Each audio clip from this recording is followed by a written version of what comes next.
প্রথম দিন থেকে জমিনের দিকে দৌড় শুরু করেছে। লক্ষ লক্ষ বছর চলে গেছে, এখনো পর্যন্ত ওই তারকার আলোগুলো দৌড়ায় জমিন পর্যন্ত আসতে পারে না। চিৎকার করবেন আল্লাহু আকবার, আল্লাহু আকবার। এখনো পর্যন্ত এমন তারকা আছে যেই তারকার আলোগুলো পৃথিবীর দিকে দৌড় শুরু করেছে। জন্মলগ্ন থেকে তারকার আলোগুলো দৌড়ায়, কি গতিতে দৌড়ায়? 1,86,000 মাইল সেকেন্ডে দৌড়ায়। এই 1,86,000 মাইল সেকেন্ডে দৌড়ানো সত্ত্বেও আজও পর্যন্ত অনেক তারকা আছে যে তারকার আলো আজও পর্যন্ত জমিন পর্যন্ত আসে না। তাহলে কি পরিমাণ দূরে আছে তারকা?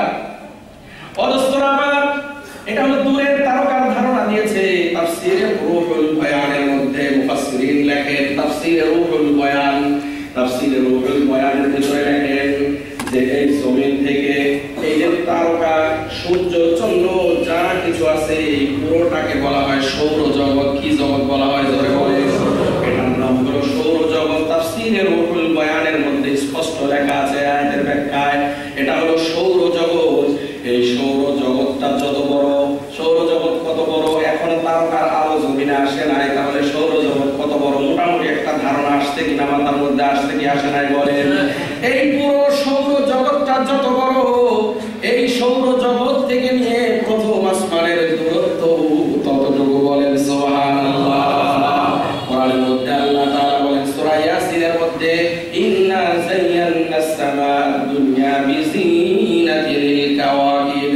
আর চন্দ্র, সূর্য, গ্রহ, নক্ষত্র, তারকারাজি তোমরা যাই কিছু দেখো না কেন, এই সব কিছু আমি প্রথম আসমানের নিচে স্থাপন করেছি। বলেন সুবহানাল্লাহ।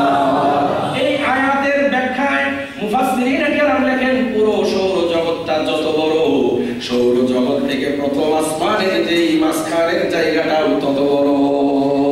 তাহলে প্রথম আসমান জমিন থেকে কত বড়? আমরা অনেকে বলি আসমান দেখা যায়, আকাশের রং নীল, কবিতা লেখে আরে আকাশের রং ক্ষণে ক্ষণে বদলায়, হ্যাঁ এরকম বলে কি বলে না? লাল আকাশ, নীল আকাশ, সবুজ আকাশ ইত্যাদি ইত্যাদি, সাদা আকাশ। আকাশ কি দেখা যায়? আজ পর্যন্ত আকাশ কি কেউ দেখতে পারছে? দেখা যায় এগুলো মেঘমালা, এই কিছু উপরে বিমান দিয়ে যখন যায় 30,000, 34,000, 35,000 ফিট উপরেই দেখা যায় আমাদের নিচে মেঘ দেখা যায়। দেখা যায় না এরকম? বিমান যারা ভ্রমণ করেছেন অভিজ্ঞতা আছে। এটা তো অল্প একটু উপরে।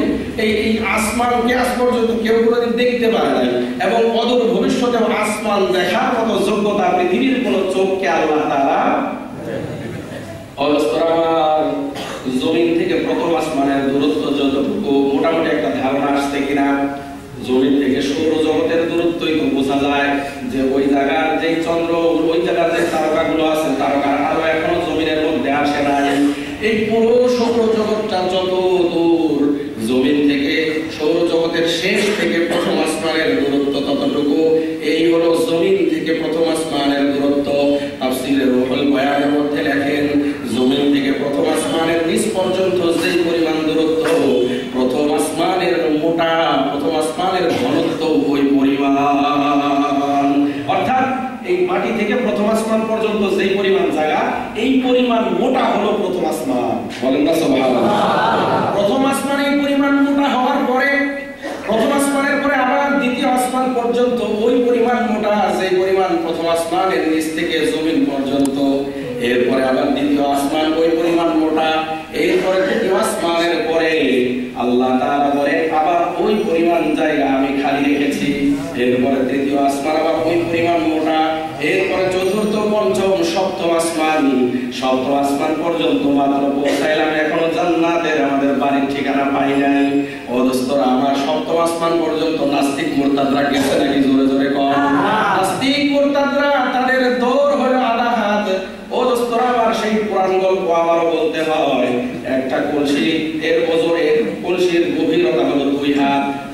এখন এই কলসির বাড়ির মালিক ছেলে বিবাহ করাইছে, ছেলের বউয়ের উচ্চতা হইল মাত্র 1 হাত, পুরা বউয়ের উচ্চতা হইল 1 হাত। তাহলে হাতের পরিমাণ কয় হাত? বউয়ের পরিমাণ হইল, বউয়ের উচ্চতা হইল 1 হাত, তাহলে তার হাতটা হইল 4 আঙ্গুল, 6 আঙ্গুল বাঁধা, 6 ইঞ্চির বেশি কর না। জোরে কর, 6 ইঞ্চির বেশি কর না। কলসির মধ্যে স্বর্ণের আংটি পড়ে গেছে। শাশুড়ি বলতেছে, ও বৌমা কলসির ভিতরে আংটি পড়ে গেছে, আংটিটা উঠাও। এবার বৌমা গেছে 6 আঙ্গুলের হাত দিয়া কলসির নিচে আংটি উঠানোর জন্য। এখন খালি হাত আর আংটি তো পায় না, কারণ 6 আঙ্গুল দিয়ে কলসের নিচ পর্যন্ত যাওয়া তো কোনোদিন সম্ভব নয়। 1 ঘন্টা তালাশ করার পরে বলতেছে, আম্মা গো, ও আম্মা, কলসির কিন্তু তলা নাই। আসলে কলসির তলা নাই তা না, কলসির তলা পর্যন্ত যাওয়ার তোমার যোগ্যতা নাই। ঠিক না ঠিক? জোরে বল।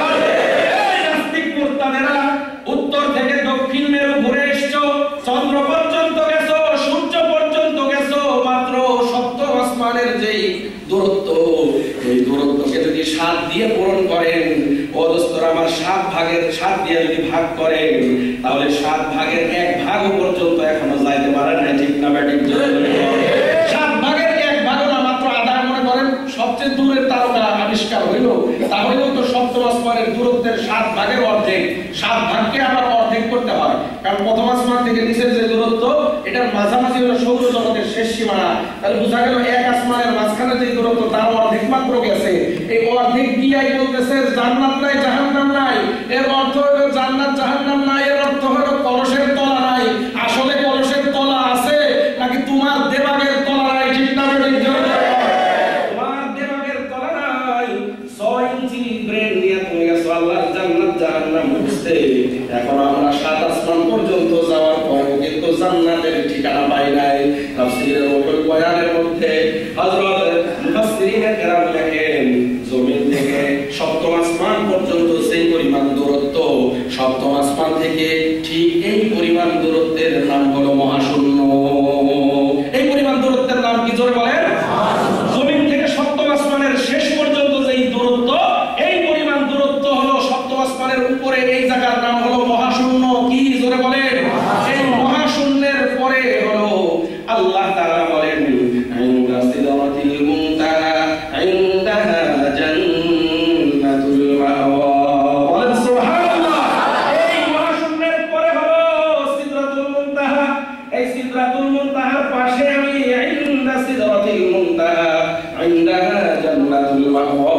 সপ্তম আসমান পার হইয়া মহাশূন্য পার হওয়ার পরে পাইবা হইল তোমরা কি? সিদরাতুল মুনতাহা। সিদরাতুল মুনতাহার পাশে আমি মাওয়া নামক জাহান্নাম স্থাপন করেছি। বলেন সুবহানাল্লাহ। জান্নাত আছে না নাই? জোরে বলেন।